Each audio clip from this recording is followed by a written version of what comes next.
Hello guys, तो आज हम बात करेंगे महात्मा गांधी जी की मृत्यु कैसे हुई। वीडियो को पूरा देखने के लिए बने रहे। 30 जनवरी 1948 5:17 पर दिल्ली के बिरला हाउस में गांधी जी की गोली मारकर हत्या कर दी गई थी।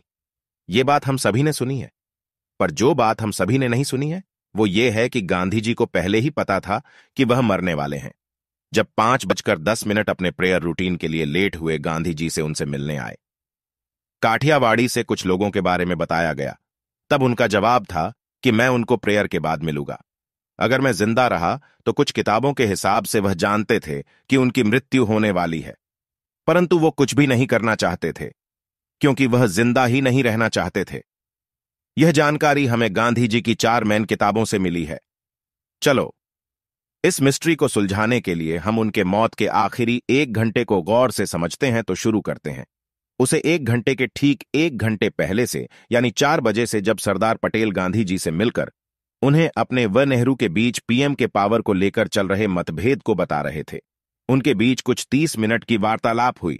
फिर 4:30 बजे गांधी जी को खाना परोसा गया, लेकिन तब भी सरदार पटेल उनसे बातचीत ही कर रहे थे। यह 4 बजे शुरू हुई, बातचीत 5 बजे तक चलती रही।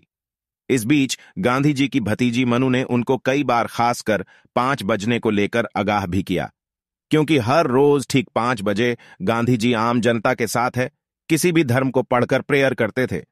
समय के पक्के होने वाले गांधी जी उसे दिन लेट हो गए थे और सीधे मनु ने आखिर में 5:05 पर गांधी जी को दूर से ही अपनी घड़ी की तरफ इशारा करके मैसेज दिया कि काफी देर हो चुकी है, सभी लोग प्रेयर के लिए आपका इंतजार कर रहे हैं। तभी इशारा मिलते ही गांधी जी मीटिंग से उठ गए और उन्होंने मनु से कहा, नर्स, अगर पेशेंट को सही वक्त पर दवाई नहीं देगी तो पेशेंट मर सकता है। गांधी जी की यह बात काफी इंपॉर्टेंट है। तो कुछ लोग काठियावाड़ी से मीटिंग करने के लिए आए थे, उनके बारे में भी मनु ने गांधी जी को इकतला कर दिया था। इस पर भी गांधी जी का यह रिप्लाई था कि मैं उनसे प्रेयर के बाद मिलूंगा। अगर जिंदा रहा तो यह स्टेटमेंट गांधी जी के पर्सनल सेक्रेटरी वी कालानम ने गांधी जी की मृत्यु के समय को याद करके लिखा था। दोनों स्टेटमेंट्स के बाद उनका मर जाना थोड़ा सा अजीब लगता है। वह स्वयं जानते थे कि यह इनका आखिरी दिन है। इस घटना से 10 दिन पहले ही उनके ऊपर एक हमला हो चुका था। वे गांधी जी से उनसे मिलने आए। काठियावाड़ी से कुछ लोगों के बारे में बताया गया।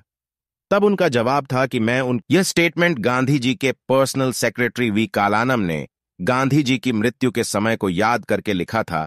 दोनों स्टेटमेंट्स के बाद उनका मर जाना थोड़ा सा अजीब लगता है।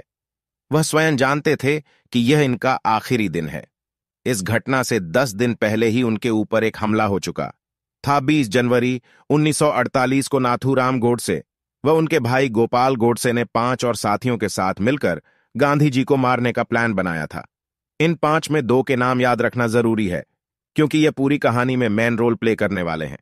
इनका प्लान कुछ ऐसा था कि एक साथी बम हमला करके भीड़ में हलचल करेगा और उसके बाद जो दूसरा साथी है वह प्रेयर प्लेटफॉर्म के पीछे एक जाली वाली दीवार से गांधी जी को शूट करेगा और उन पर एक बम भी फेंकेगा।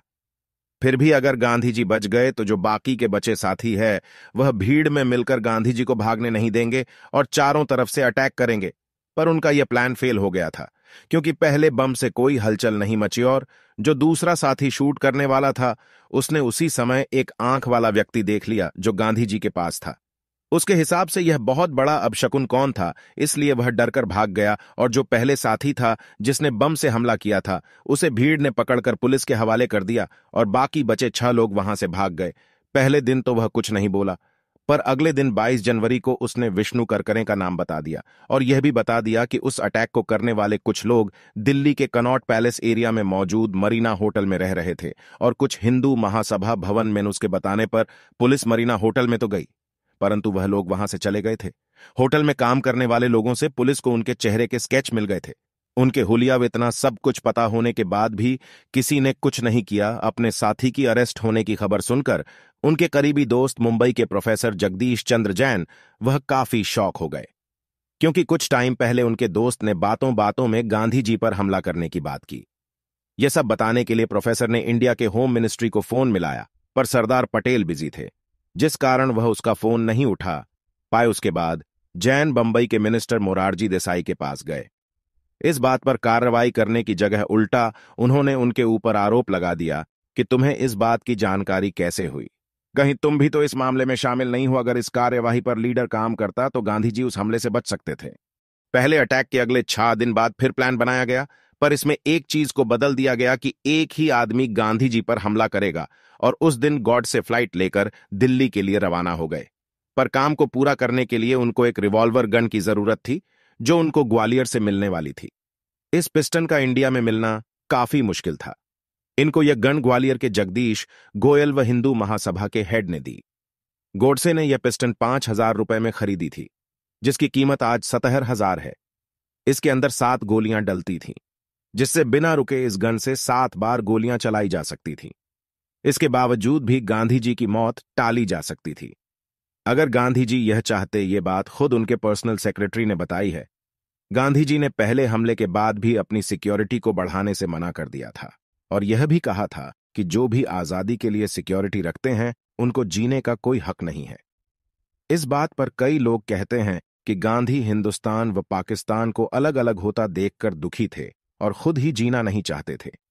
महात्मा गांधी जी ने मनु से भी कहा था कि अगर मुझे गोली मारे व मरते समय मेरे मुंह से भगवान का नाम निकले, तभी मुझे महात्मा बनाना। गांधी जी ने सिक्योरिटी को रखने से मना कर दिया, जिस कारण घोड़ से भरी रिवॉल्वर लेकर अंदर आ सका और ठीक 5 बजे गांधी के आने का इंतजार करते रहे। 5:17 पर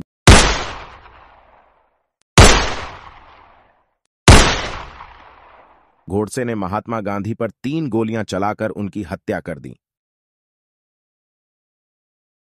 वीडियो को पूरा देखने के लिए धन्यवाद। चैनल को सब्सक्राइब करें और बेल आइकन को प्रेस करें ताकि हमारी आने वाली वीडियो आपको मिल सके।